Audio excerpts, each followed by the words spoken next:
the squeezes that have been happening recently. In fact, I'm currently in BBIG, and I've probably made a good 200-300% on top, as well as before when this SPRT support.com was going. So quickly, I have a list. I have a list of actual potentials, and I will show you exactly what I'm looking for.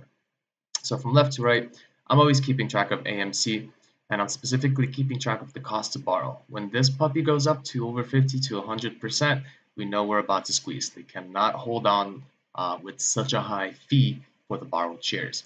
Currently, I'm looking at the BBIG play.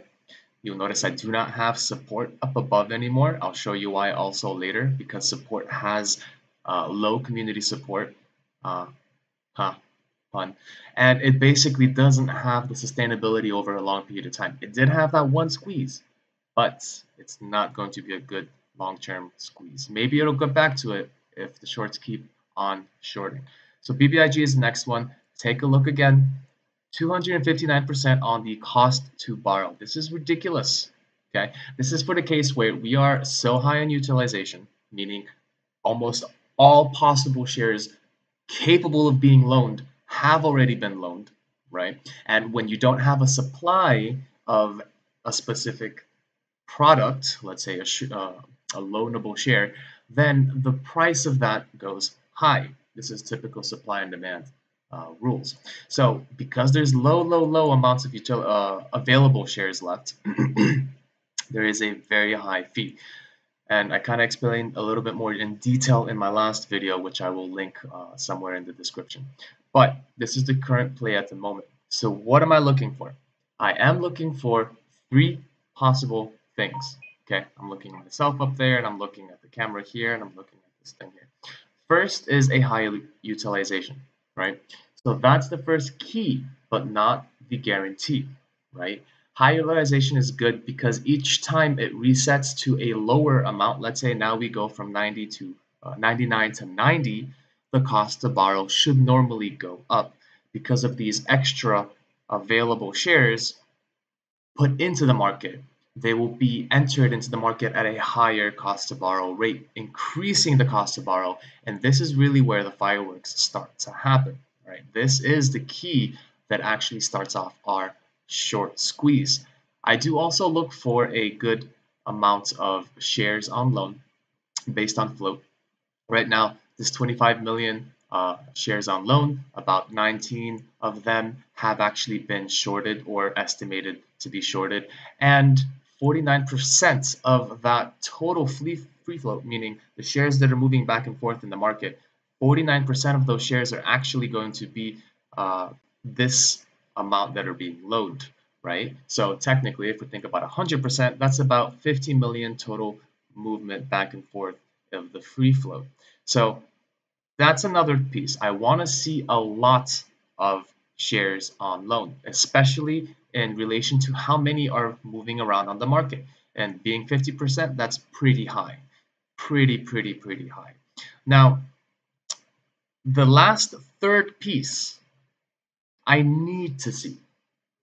If I'm going to dedicate the time, if I'm going to dedicate my money, and if I'm going to wait out on this squeeze, especially if I get in early around the, I don't know, 20-30%-ish cost to borrow, I want to see fail to delivers.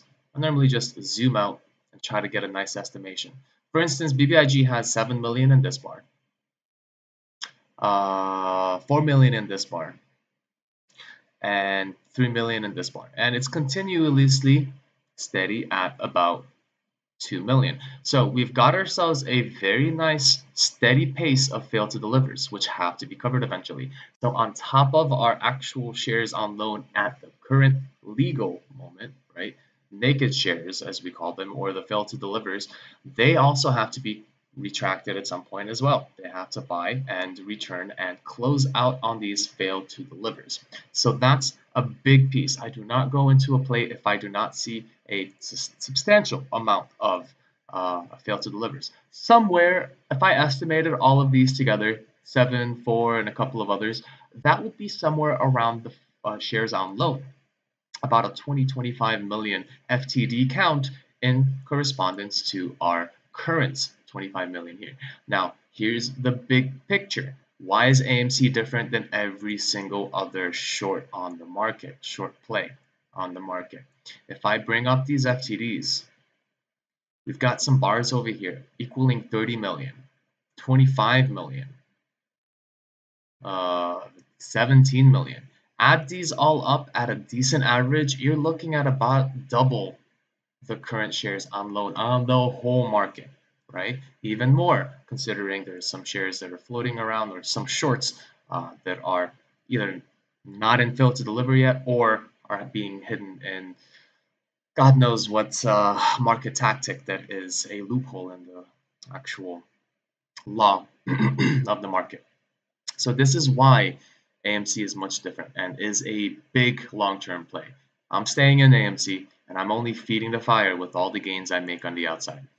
But here's the next ones that are going, right? We've got Archimoto FUV, that's at 16. It's a good time to start slowly bringing yourself into FUV. We are at a pretty decent stabilized price. We do have a gap fill over here that we could fill in, which would give us a little bit extra on the top there. Next one, we've got App Harvest. That one's also cooking, but until about 50%, it's going to take about a month or two for this to cook up nicely. Again, failed to delivers all over the map, just like before. And if I look at Archimoto, failed to delivers all over the map. Not as much, keep in mind, not as much as what we've seen before. This one's only 1 million, this bar. So based on the FTDs, based on the current shares on loan, you will get a specific sizable squeeze, but it won't be, I mean, it could be up to the previous squeeze of about 36, maybe, or it could be lower, right? We're not guaranteeing what level it would actually jump in. Blink is cooking as well. That's at 10. I think it could go a little bit higher, but it does have a very comparable set of FTDs. If I spread this out a little bit, oh, back here, I didn't notice this one. 4 million back there, about 2 million over here. Add all these up, you're going to have probably more than the current 18 million shares on float loan. I do also, or have been looking at Workhorse, very weak on the cost to borrow. We're going to see that go up. Notice the current utilization. This is too much. They need more shares to start selling off and driving the price down. What's going to happen is they're going to reach somewhere in a back pocket of some warehouse, bring in those extra shares, put them up on the market to be loanable. The current utilization will go down. But because those shares are basically being introduced into a situation where there is no shares, those will drive the cost to borrow up. Because if you're going to go into your back stock of stuff you're saving and saying, I need to sell this stuff to somebody because they're consistently asking me for it, there is a high demand of these shares, I'm going to sell them the back stock, but I'm going to make it costly for them. That's what we're looking for. So we're going to see the utilization go to 100 a couple of times, and each time reset to about 90, 91, 92. But each time it resets, the actual cost to borrow is going to go up comparable to the actual shares that are being entered into the market. I do like AEI. I've been looking around in it. I don't believe there was a lot of, yeah, okay, so 70, oh, okay. It is a pretty decent cost to borrow. I don't like the fact that there's only 772,000 shares on loan. It's not a lot. Considering also that we already had a squeeze, that might be where those shares were covered if we had at some point any high level of short interest. Let's see what it is here. About 2 million. It's a very low. I can't say that I would go into it. They do have a lot of recent failed to deliver, so that could be comparable to something huge. Okay, that might be something of interest, but I probably wouldn't be going in this. I'm still missing my main key detail, which is these shares on loan. Plus, I am missing a pretty high utilization. This is only 68%. By the time we get to 100%, the price could be pushed down even further. So maybe it could happen in the future, even though the cost to borrow is pretty high for the activation. But I would probably wait and see how this goes. I would keep track of this, see how this goes, see how the utilization goes, how the next fail to delivers look like in the next release, and if the shares on loan increase. Otherwise, we're really depending on the fail to delivers to be high in order for us to actually get a squeeze. This could be done. AEI could be done because there is literally no shares, 3% of the float, that's nothing. There's almost no shares that are being uh, loaned out right now. And the only thing possible, because we don't have that data, because the 2-week settlement time for the actual FTDs to be released, we don't know how many FTDs are left. Clove, low cost to borrow. Mediocre utilization. Pretty high shares on loan. This will squeeze, just not anytime soon. Not until maybe 2-3 months from now. Yes, it could be going because of general sentiment, but in a general sense, I do not see this happening anytime soon. It does have a lot of FTDs, but there is no pressure for the shares to cover. The cost is low. This is a yearly cost that is split through the 365-day payment process. Every day they have to pay this percentage, and it changes variable all the way to depending on how many shares are being loaned. So yes, Clove is a good subject of a squeeze, but it is not going to squeeze anytime soon. I would give it 2 to 4 months for the cost to borrow to cook, but the potential is huge. We do have a lot of shares to borrow. It is 20% of the float, plus some fail to delivers. Over here, I'm seeing 20 million extra fail to delivers possible, and we don't know what the latest ones are as well. ATER I've been hearing a lot about, and I do really like it.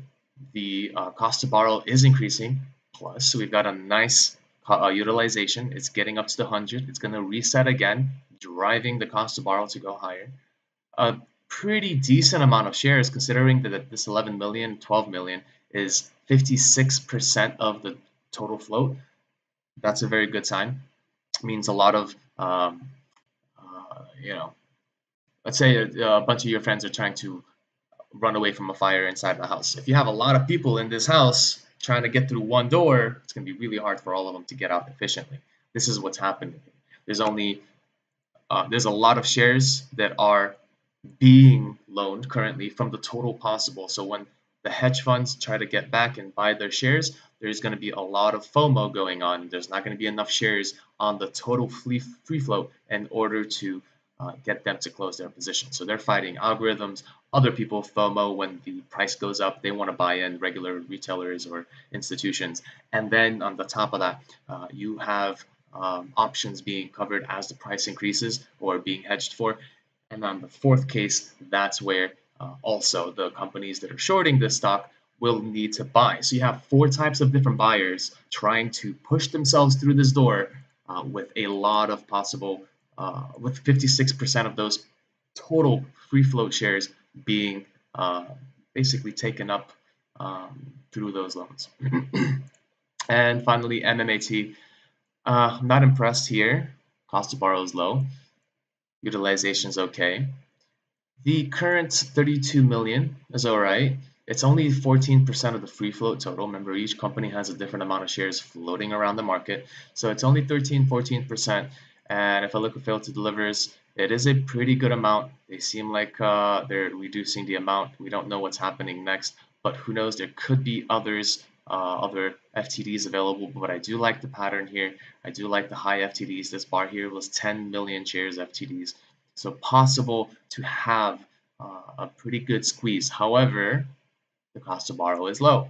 There is no pressure for the hedge funds to cover their shorts. Therefore, just like before, I believe it was Workhorse. Yeah, Workhorse. Yeah, they have 66%. I really like Workhorse, but their cost to borrow is super low.